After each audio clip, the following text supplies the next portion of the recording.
August 26, 1346. A grey dawn creeps over the rolling fields near a small French village called Crécy-en-Ponthieu.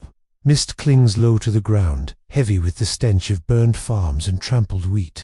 Beneath that fog, 9,000 English soldiers stand in silence, weary, mud-streaked, and far from home. In the valley below, more than 30,000 French troops glitter like a sea of steel. Their banners gold lilies, red lions, silver eagles catch the light of a rising sun that will soon set on the age of chivalry. For centuries, Europe had worshipped the mounted knight. He was the tank of his time, a man born to war, and cased in plate and pride. From Spain to the Rhineland, no weapon or commoner could challenge the thunder of a cavalry charge. Armor was more than protection, it was a social contract. It said, God favors the noble, peasants farmed, priests prayed, knights fought, and in doing so, ruled. Dawn this morning, that faith in divine hierarchy would meet a weapon made from nothing but wood, wax, and string.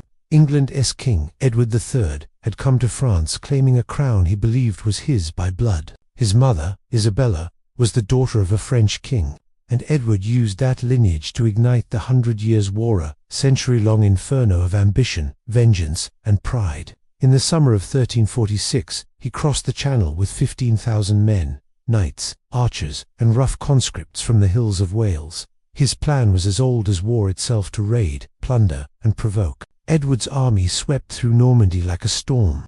They burned villages, stripped churches of silver, and filled the roads with refugees.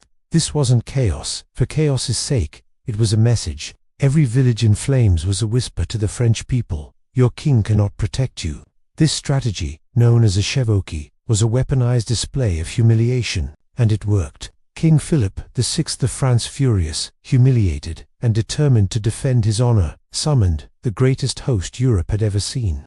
Philip's banners called not only French nobles, but also allies from across Christendom, knights from the Holy Roman Empire, the King of Bohemia with his court, and contingents from Lorraine, Brabant, and Flanders. It was a pageant of power, a gathering of Europe's most glittering names. Chroniclers later compared it to a crusade, a sacred vengeance ride to crush English insolence. Yet beneath all the pomp, this army was a mirror of its class: brave, vain, and catastrophically disorganized.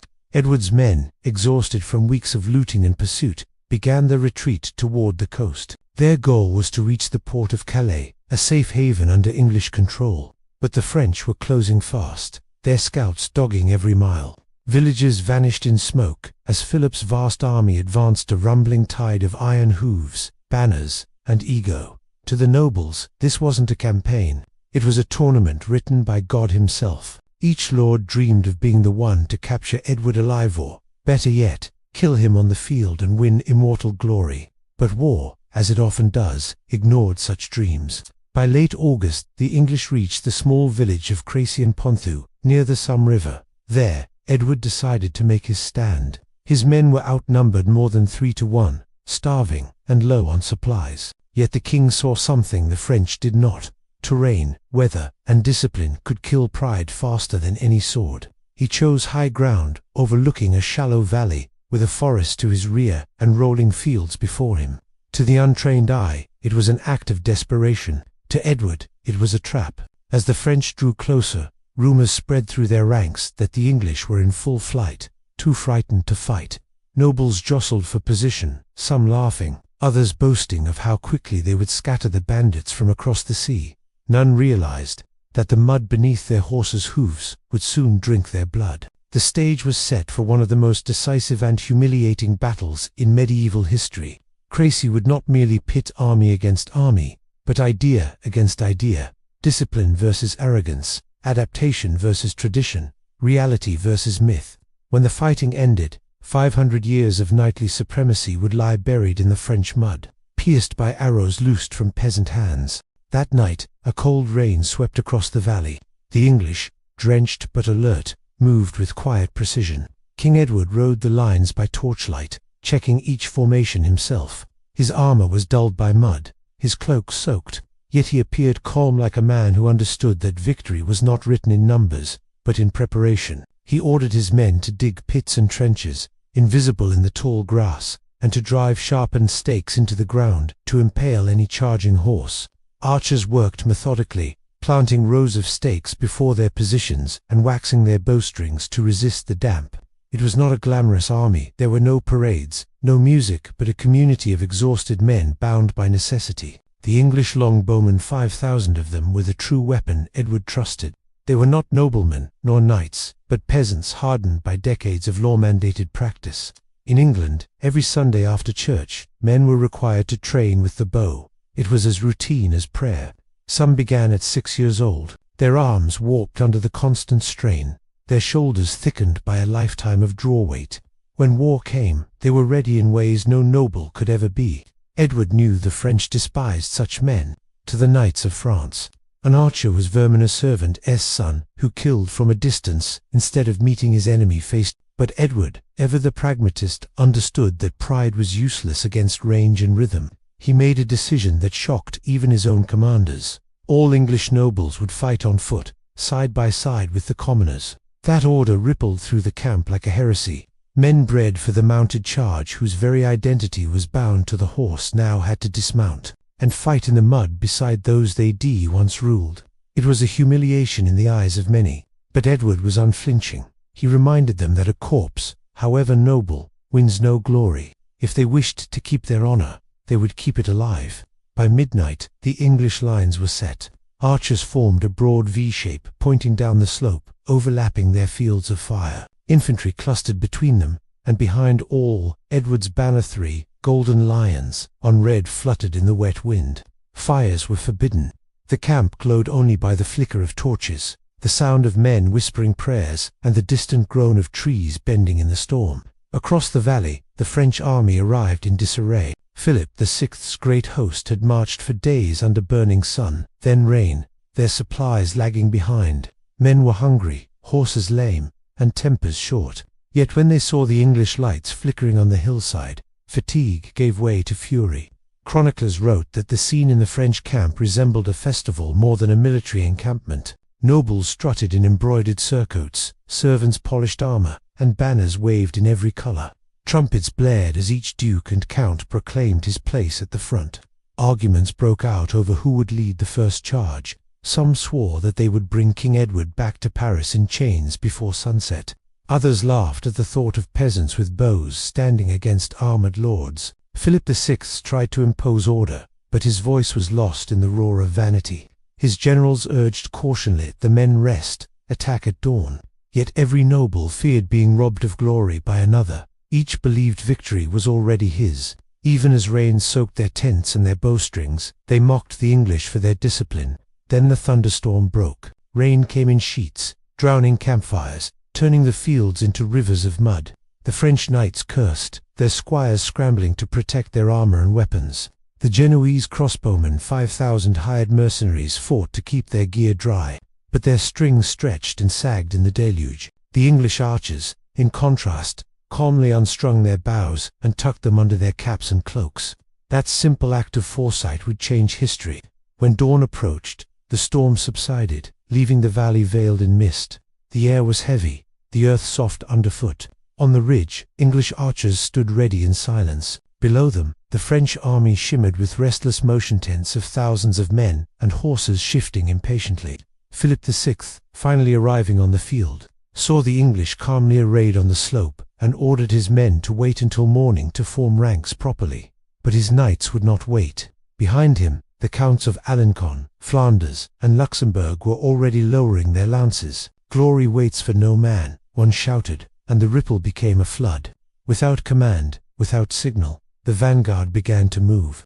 The first horses trotted, then cantered, then thundered forward, followed by banners and the mad roar of horns. Others, afraid of missing the charge, spurred their mounts to join. Soon, discipline dissolved entirely. The greatest army in Europe had become a mabber, glittering, screaming tide of pride, charging uphill into a trap they could not see. In that moment, the fate of 5 centuries of knightly warfare was sealed not by strategy or numbers, but by impatience and ego. The French vanguard advanced first, 5,000 Genoese crossbowmen, mercenaries famed across Europe for their precision. They marched through the muck, their bright shields flashing like a wall of color. But something was wrong. Their massive pavises, the wooden shields meant to protect them while reloading, had been left behind with the baggage train miles away. Worse still, the rain had stretched their bowstrings into useless cords. Their shots would fall short. Still, the Genoese advanced. Drums pounded, horns bellowed, and they loosed their first volley. The quarrels hissed through the air and landed harmlessly, well short of the English line. For a heartbeat, silence followed. Then came a sound no man alive had ever heard before. The thunder of 5,000 English longbows releasing as one. Witnesses said it was like a storm tearing open the sky. Arrows fell not as isolated missiles, but as rain, black, endless, merciless. Each man could fire a dozen shafts a minute. 60,000 arrows hissed through the air every 60 seconds. The Genoese line buckled almost instantly. They tried to retreat, but behind them came the armored tide of French knights, furious at being delayed. The Count of Alencon saw the mercenaries turning back and bellowed, "Cut down this rabble. They block our glory." What followed was madness. Knights mowing through their own men, cutting them down in blind rage. The Genoese were trapped, slaughtered by both friend and foe. And then, through smoke and screams, the French heavy cavalry began its charge. 12,000 knights, each weighing nearly a ton with his horse and armor, thundered forward up the muddy slope. Their hooves churned the wet earth into chaos. The sky darkened again, another wave of arrows. Horses screamed and collapsed, struck through eyes and joints where no plate could guard. Riders flipped over saddles, crushed by the weight of their own armor. Those behind crashed into the fallen, forming piles of writhing metal and flesh. Still, the charge continued, not because it was working, but because pride refused to stop. English archers fired until their fingers bled. They had planted arrows in the ground before them, ready to draw and shoot in one motion. Even as their supplies thinned, they moved with mechanical precision, releasing one shaft after another. Chronicles say the air was so thick with arrows that it dimmed the sunlight like snow in a storm of death. The English line barely moved. Their discipline held.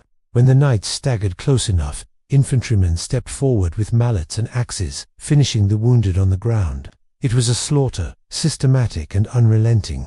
But amid that chaos, a strange and noble figure emerged. The blind King John of Bohemia, nearly 60 years old and unable to see for a decade, had insisted on joining the fight. When told the battle was lost, he reportedly answered, "The King of Bohemia does not flee." He ordered his men to tie their horses together so he would not lose them in the charge. Then, guided only by sound, by the clash of steel and the screams of dying men, he rode into the heart of the English line. He swung blindly, striking at ghosts and shadows, until arrows and blades cut him down. When his body was found later, his hands were still gripping his sword, his horse still bound to those of his fallen knights. King Edward's son, the Black Prince, was so moved by the old man's courage that he adopted the Bohemian king's emblem, 3 ostrich feathers, and the motto, "Ichdian I serve." It remains the symbol of the Prince of Wales to this day. But heroism could not redeem the chaos. The French charged again and again, 16 times in total, each wave weaker, more desperate, more deranged. They trampled their own dead to reach the enemy. Horses slipped on corpses, men drowned in mud. Nobles fought each other for the front, clawing for one last chance at glory. By nightfall, the once golden field had become a mire of blood and twisted armor. The French king himself, Philip VI, led the final charge. His horse was shot beneath him, an arrow tearing through his jaw. His attendants dragged him from the field, his face slick with blood, still shouting for his men to advance. But no one advanced anymore. The sacred Oriflamme France's battle banner, believed to promise divine victory, lay abandoned in the mud. The English stood in silence, too exhausted to cheer. Around them, the valley stank of blood, sweat, and iron. Archers walked among the bodies, pulling arrows from the dead to reuse them. Some French nobles, still alive but pinned under the weight of armor, begged for mercy. Few received it. When the last arrows were gone, the killing continued with knives and wooden stakes. Peasants clubbed princes to death. The hierarchy of Europe was collapsing under the weight of its own armor, and in the flickering torchlight, amid the whisper of wind and the slow cooling of blood, one age ended and another began. When the sun rose on August 27th, the battlefield of Crécy was no longer a place but a grave. A pale fog hung over the fields, masking the full horror until the light grew strong enough to reveal it. Then, all at once, the truth appeared. The landscape was carpeted with bodies, horses, and men tangled together in grotesque heaps. banners shredded, armor gleaming dully through the mud. The flower of French nobility had been harvested in a single night. Chroniclers would later struggle to believe the numbers. Over 1,500 nobles lay dead, counts, dukes, lords of ancient bloodlines, stretching back to Charlemagne himself. 11 princes among them, thousands more knights and men-at-arms. The Genoese mercenaries who survived the arrows had been cut down by their own employers. The French king, Philip VI, had escaped only because his bodyguards had dragged him away against his will. The English barely 40 dead, 2 knights, and the rest common soldiers.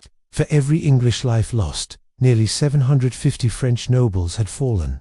It was so one-sided that many contemporaries called it divine judgment, but divine justice had nothing to do with it. The truth was simpler, colder. The longbow and unadorned staff of Uhard destroyed an entire social order. For centuries, medieval war had been built on the logic of ransom. Capturing a noble was far more profitable than killing him.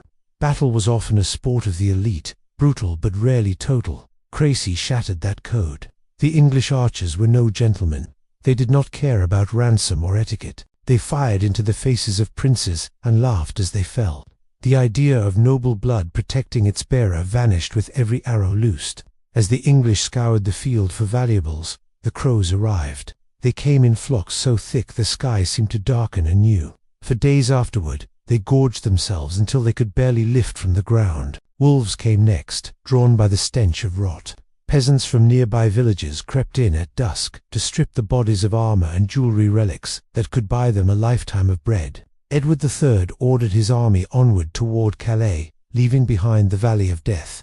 The locals would later rename it Lachamp des Draps, or the Field of the Cloth of Gold, for the shimmering garments that still covered the corpses of nobles when the sun struck the mud. In the months that followed, France reeled from the loss. Entire provinces were left leaderless. Estates collapsed. The hierarchy that had bound the kingdom together began to fray.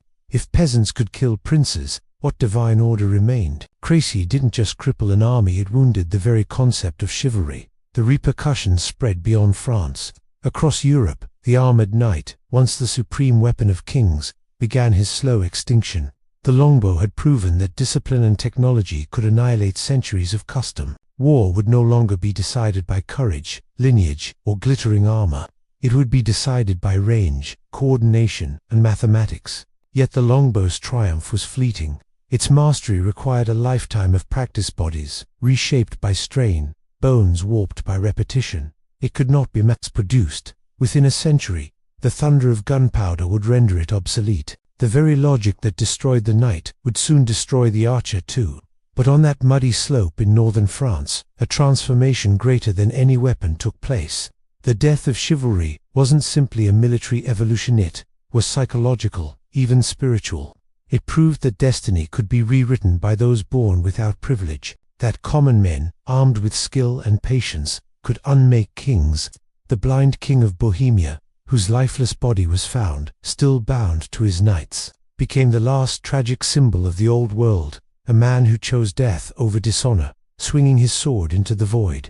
His courage was undeniable, but his cause was already a corpse. His death marked the final heartbeat of a system that had defined Europe for half a millennium. Today, a small stone monument stands on the field of Crécy. Few travelers stop to see it.